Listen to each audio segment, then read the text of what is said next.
के तपाईँ एनसेल युजर हुनुहुन्छ अथवा तपाईँको एनसेलको सिम चाहिँ हराइसकेको छ र यो अवस्थामा तपाईँ त्यही नम्बर चाहिँ अर्को निकाल्न चाहनुहुन्छ भने यो अवस्थामा तपाईँले गर्नुपर्ने केही कुराहरू र साथमा तपाईँहरूले गर्नुपर्ने महत्त्वपूर्ण कामहरू र तपाईँहरूले के डकुमेन्टहरू सबमिट गर्नुपर्छ त यी सम्पूर्ण कुरा म तपाईँहरूलाई आज जानकारी गराउन गइरहेको छु। अथवा तपाईँहरूको सिप नम्बरहरू छन् भने पहिलाको नम्बरमा त्यो रिकभर हुन्छ कि हुँदैन, लगायत तपाईँको जुन पैसाहरू यदि ब्यालेन्स छ भने तपाईँको रिकभर हुन्छ हुँदैन, ती सम्पूर्ण कुरा जानकारी दिन गइरहेको छु। त्यसैले भिडियोको साथमा नै रहनुहोला।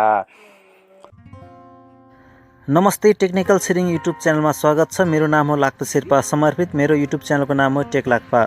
तपाईले टेक्निकल रिलेटेड सम्पूर्ण प्रब्लमको सल्युसनका लागि युट्युब च्यानल टेक्निकल छिरिङलाई सब्स्क्राइब गर्नुहोस् र युट्युब च्यानल टेक लाक्पालाई पनि सब्स्क्राइब गर्नुहोला। युट्युबमा आएर टेक लाक्पा सर्च गरेर बिजनेस रिलेटेड सम्पूर्ण टेक्निकल भिडियोहरू फ्रीमा हेर्न सक्नुहुनेछ।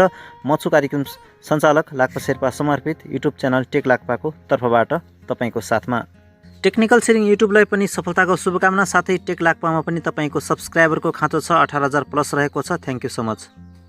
अब साथीहरू जानकारी लिउँ। एनसेलको सिम कार्ड तपाईँको हराएको छ। यो अवस्थामा तपाईँले गर्नुपर्ने केही कामहरू, जुन चाहिँ काम चाहिँ भन्नुपर्दाखेरि तपाईँले 35 दिनभित्र नै तपाईँले एनसेल सेन्टरमा सम्पर्क गर्नुपर्ने हुन्छ अथवा तपाईँले एनसेल सेन्टरमा जानुपर्ने हुन्छ र साथमा तपाईँको नाममा यदि सिम रजिस्ट्रेसन छ भने जुन व्यक्तिको नाममा रजिस्ट्रेसन छ उहाँको चाहिँ डकुमेन्ट तपाईँले लानुपर्ने हुन्छ, होइन कि सकल तपाईँले नागरिकता लगायत तपाईँले फोटोकपी अनि तपाईँले चाहिँ पासपोर्ट साइजको फोटो लानुपर्ने हुन्छ। त्यस पछाडि तपाईँले त्यहाँ गएर बताउनु पर्ने हुन्छ कि तपाईँको यो नम्बर थियो, त्यो नम्बर हराएको छ र तपाईँ त्योलाई निकाल्न चाहनुहुन्छ। यो अवस्थापछि चाहिँ तपाईँको सिम चाहिँ प्रोसेस हुन्छ र तपाईँको सिम कार्ड यदि चालु नै छ भने पनि तपाईँले त्यो डकुमेन्ट लगेर सबमिट गरिसकेपछि तपाईँको जुन सिम छ कुनै व्यक्तिले चलाइरहेको छ भने त्यो अफ हुन्छ र तपाईँले त्यो अर्को नम्बर निकाल्न सक्नुहुन्छ। अब हामी जस्तो धेरैजनाको कमन क्वेसन हुन्छ कि मैले त्यो अर्को नम्बर यदि निकालेँ भने चाहिँ मेरो पहिला नम्बरमा भएको ब्यालेन्स अथवा phone number, contacts, MB, voice pack recover हुन्छ कि हुँदैन त।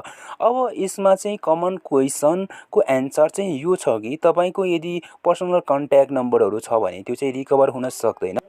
तर यदि तपाईँको नम्बरमा चाहिँ ब्यालेन्स छ, डाटा प्याक छ, भोइस प्याक छ भने चाहिँ तपाईँले रिकभर गर्न सक्नुहुन्छ।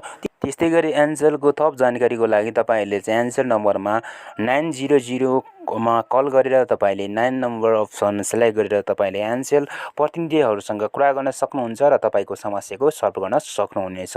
आशा छ आजको यस भिडियोबाट तपाईँहरूले बुझिसक्नु भएको छ होला कि एनसेलको सिम यदि हराएको छ भने कसरी चाहिँ रिकभर गर्ने, यानि कि कसरी त्यही नम्बर निकाल्ने, त्यो सम्पूर्ण कुरा तपाईँले जानिसक्नु भएको छ।